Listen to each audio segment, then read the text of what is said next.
And a group of Republican delegates is set to propose new climate bills tomorrow as Marylanders deal with rising energy costs. Please help and stop it, people are struggling. When you get your BG&E bill and you expect it to be a certain amount, it kind of hits you sideways. Fox 45's Jessica Babb spoke to members of the Freedom Caucus about these bills. She joins us live with the breakdown and how they could impact your wallet. Jessica? Yeah, tomorrow there will be a hearing on two bills proposed by Republican lawmakers. They say the state's climate policies have put us in a sticky situation where we're not producing enough energy in state, but at the same time, our energy needs are only increasing as we work to electrify our cars, homes, and even businesses. So they say they want to roll back some of the state's climate policies to make energy more affordable.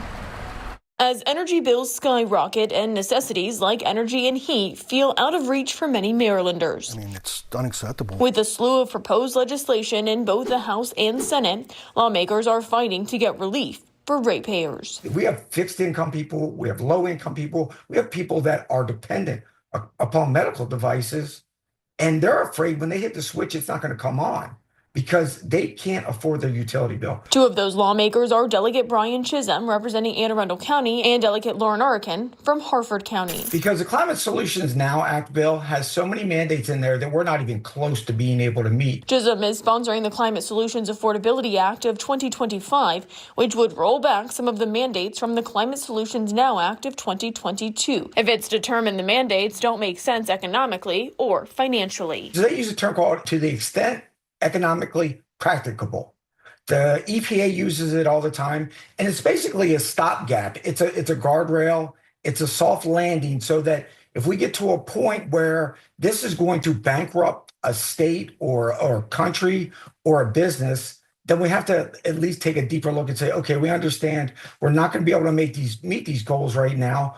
What can we do to back off of it a little bit? The bill also repeals the Empower Maryland program, a charge you've probably noticed on your energy bill. It's a charge that goes toward funding programs and initiatives that help reduce emissions and help people electrify their home.